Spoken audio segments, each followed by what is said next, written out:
ಮುಖ್ಯಮಂತ್ರಿ ಸಿದ್ದರಾಮಯ್ಯನವರು ಒಂದು ಹೊಸ ಹೆಜ್ಜೆ ಇಟ್ಟಿದ್ದಾರೆ. ಲೋಕಸಭಾ ಚುನಾವಣೆ ಹತ್ತಿರವಾಗ್ತಾ ಇದೆ. ವಿಧಾನಸಭಾ ಚುನಾವಣೆಯಲ್ಲಿ ತಮ್ಮನ್ನು ಕೈ ಹಿಡಿದಂತಹ 5 ಗ್ಯಾರಂಟಿ ಯೋಜನೆಗಳ ಅನುಷ್ಠಾನ ಆಲ್ರೆಡಿ ಶುರುವಾಗಿದೆ. ಯುವ ನಿಧಿ ಕೂಡ ಶುರುವಾಗಿದೆ. ಈ 5 ಗ್ಯಾರಂಟಿ ಯೋಜನೆಗಳು 31 ಜಿಲ್ಲೆಗಳ 224 ವಿಧಾನಸಭಾ ಕ್ಷೇತ್ರಗಳಿಗೆ ತಲುಪಬೇಕಾದರೆ ಏನು ಮಾಡಬೇಕು? ಅಧಿಕಾರಿ ವರ್ಗವನ್ನು ಅದಕ್ಕೆ ಸನ್ನದ್ಧಗೊಳಿಸಿ ಎಲ್ಲರಿಗೂ ತಲುಪುವಂತೆ ಮಾಡಬೇಕು. ಓಕೆ, ಆದರೆ ಸಿದ್ದರಾಮಯ್ಯನವರು ಆ ಥರ ಮಾಡ್ತಾ ಇಲ್ಲ. ಸಿದ್ದರಾಮಯ್ಯನವರು ಇದಕ್ಕೆ ಸಂಬಂಧಪಟ್ಟ ಹಾಗೆ ಇಡೀ ರಾಜ್ಯಕ್ಕೆ ಒಬ್ಬ ಅಧ್ಯಕ್ಷರನ್ನು ಮಾಡ್ತಾರೆ, ಅದಕ್ಕೆ 5 ಜನ ಉಪಾಧ್ಯಕ್ಷರನ್ನು ಮಾಡ್ತಾರೆ, ಮತ್ತು ಜಿಲ್ಲಾ ಮಟ್ಟದಲ್ಲಿ ಅಧ್ಯಕ್ಷರನ್ನು ಮಾಡ್ತಾರೆ, ಉಪಾಧ್ಯಕ್ಷರನ್ನು ಮಾಡ್ತಾರೆ, 21 ಸದಸ್ಯರನ್ನು ಮಾಡ್ತಾರೆ. ಅದಾದ ನಂತರ 224 ವಿಧಾನಸಭಾ ಕ್ಷೇತ್ರದಲ್ಲಿ ಆ ಯೋಜನೆಗಳನ್ನು ಎಲ್ಲ ಮನೆ ಬಾಗಿಲಿಗೆ ತಲುಪಿಸುವಂಥ ಕಾರಣಕ್ಕಾಗಿ ಹಲವರನ್ನು ನಿಯೋಜಿಸ್ತಾರೆ. ಇದಕ್ಕಾಗಿ ಜಿಲ್ಲಾ ಮಟ್ಟದಲ್ಲಿ ಒಬ್ಬೊಬ್ಬರಿಗೆ 50,000, ಕ್ಷೇತ್ರ ಮಟ್ಟದಲ್ಲಿ ಅಂದರೆ ತಾಲೂಕು ಮಟ್ಟದಲ್ಲಿ 25,000 ದುಡ್ಡು ಕೂಡ ಕೊಡ್ತಾರೆ. ಹಾಗೆಯೇ ಇಡೀ ರಾಜ್ಯವನ್ನು ನೋಡ್ಕೊಳ್ತಾ ಇರುವಂಥ ವ್ಯಕ್ತಿಗೆ ಕ್ಯಾಬಿನೆಟ್ ಸ್ಥಾನಮಾನ, ಮಂತ್ರಿ ಸ್ಥಾನಮಾನ, ಉಳಿದ 5 ರಾಜ್ಯ ಸಚಿವ ಸಂಪುಟ ಸ್ಥಾನಮಾನ. ಇದೆಲ್ಲ ಯಾರಿಗೆ ಅಂತಂದರೆ, ಯಾವ ಅಧಿಕಾರಿ ವರ್ಗ ಇದನ್ನು ಜನರ ಮನೆ ಬಾಗಿಲಿಗೆ ತಲುಪಿಸಬೇಕಾಗಿತ್ತೋ ಅದನ್ನು ಈಗ ಕಾಂಗ್ರೆಸ್ ಕಾರ್ಯಕರ್ತರಿಗೆ ಕೊಡ್ತಾ ಇದ್ದಾರೆ. ಇದು ಭಾಳ ಆಶ್ಚರ್ಯ. ಕೊಡಬಾರ್ದು ಅಂತೇನಿಲ್ಲ, ಕಾಂಗ್ರೆಸ್ ಕಾರ್ಯಕರ್ತರು ಅದನ್ನು ಮಾಡಲಿ, ಒಳ್ಳೆಯದು, ಒಳ್ಳೆ ವಿಚಾರ. ಗ್ಯಾರಂಟಿ ಕಾರ್ಡ್ ಯೋಜನೆಗಳನ್ನು ಅವತ್ತು ನೀವು ಮನೆ ಮನೆ ಬಾಗಿಲಿಗೆ ತಲುಪಿಸಿದ್ದೀರಿ. ಕಾಂಗ್ರೆಸ್ ಅಧಿಕಾರಕ್ಕೆ ಬಂದರೆ ಫ್ರೀ ಯೋಜನೆಗಳನ್ನು ಕೊಡ್ತೀವಿ ಅಂತ ಹೇಳಿ. ಆದರೆ ವಾರ್ಷಿಕವಾಗಿ 16 ಕೋಟಿ ರೂಪಾಯಿ ವೆಚ್ಚ ಮಾಡ್ತಾ ಇದ್ದಾರೆ, ಕ್ಯಾಬಿನೆಟ್ ರ್ಯಾಂಕಿಂಗ್ ಕೊಡ್ತಾ ಇದ್ದಾರೆ. ಇದೀಗ ದೊಡ್ಡ ಚರ್ಚೆಗೆ ಕಾರಣವಾಗಿದೆ. ದೊಡ್ಡ ಚರ್ಚೆಗೆಲ್ಲ ಇದು ಹೇಗೆ ಅನ್ನೋದೇ ಅರ್ಥ ಆಗ್ತಾ ಇಲ್ಲ. ಗ್ಯಾರಂಟಿ ಯೋಜನೆಗಳನ್ನು ಅಧಿಕಾರಿಗಳು ಮನೆ ಮನೆಗೆ ತಲುಪಿಸಬೇಕಾ, ಕಾಂಗ್ರೆಸ್ ಕಾರ್ಯಕರ್ತರು ತಲುಪಿಸಬೇಕಾ? ಕಾಂಗ್ರೆಸ್ ಕಾರ್ಯಕರ್ತರು ತಲುಪಿಸ್ಬೋದು, ಆದರೆ ಯಾರು ಕಾಂಗ್ರೆಸ್ ಕಾರ್ಯಕರ್ತರು ಮನೆ ಮನೆಗೆ ತಲುಪಿಸ್ತಾರೋ ಅವರಿಗೆ ಕ್ಯಾಬಿನೆಟ್ ಸ್ಥಾನಮಾನ ಹೆಂಗೆ ಕೊಟ್ಟುಬಿಡ್ತೀರಿ ನೀವು?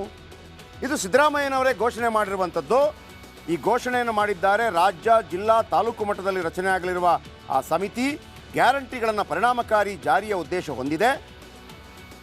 ಆದರೆ ಇದು ಕಾರ್ಯಕರ್ತರು ಹಾಗೂ ಜಿಲ್ಲಾ ಮಟ್ಟದ ನಾಯಕರನ್ನು ಸಮಾಧಾನಪಡಿಸುವುದಕ್ಕೆ ಬೇಕಾಗಿ ಕಾಂಗ್ರೆಸ್ನ ಕಾರ್ಯಕರ್ತರನ್ನು ಸಮಾಧಾನ ಮಾಡೋದಕ್ಕೆ ಖಜಾನೆಗೆ ಕೈ ಹಾಕದಂಗೆ ಕಾಣ್ತಾ ಇದೆ. ಏನದು ಕೈ? ಕಾರ್ಯಕರ್ತರಿಗೆ ಈ ಗ್ಯಾರಂಟಿಗಳು ಏನು? ರಾಜ್ಯ ಮಟ್ಟದಲ್ಲಿ ಅಧ್ಯಕ್ಷರು ಮತ್ತು 5 ಜನ ಉಪಾಧ್ಯಕ್ಷರು ಇರ್ತಾರೆ. ಈ ರಾಜ್ಯ ಮಟ್ಟದಲ್ಲಿ ಯಾವ ಅಧ್ಯಕ್ಷರು ಇರ್ತಾರೆ ಅವರಿಗೆ ಸಂಪುಟ ದರ್ಜೆ ಸ್ಥಾನಮಾನ. ಅವರು ಈ ರಾಜ್ಯಾಧ್ಯಕ್ಷರು ಇರ್ತಾರಲ್ಲ, ಅವರು ಮತ್ತು MB ಪಾಟೀಲ್ ಸೇಮ್, ಅವರು ಮತ್ತು DK ಶಿವಕುಮಾರ್ ಸೇಮ್. ಆ ಸ್ಥಾನಮಾನ ರಾಜ್ಯ ಮಟ್ಟದ ಏನು ಕ್ಯಾಬಿನೆಟ್ ಸ್ಥಾನಮಾನ. ಇನ್ನು ಉಳಿದ 5 ಮಂದಿ ಉಪಾಧ್ಯಕ್ಷರು ಇರ್ತಾರಲ್ಲ ಅವರಿಗೆ ರಾಜ್ಯ ಸಚಿವ ಸ್ಥಾನಮಾನ, ಸಂಪುಟ ಸ್ಥಾನಮಾನ ಅಲ್ಲ, ಅಂದರೆ ಕ್ಯಾಬಿನೆಟ್ ಸ್ಥಾನಮಾನ ಅಲ್ಲ, ಸಂಪುಟದಲ್ಲಿ ರಾಜ್ಯ ಸಚಿವ ಸ್ಥಾನಮಾನ.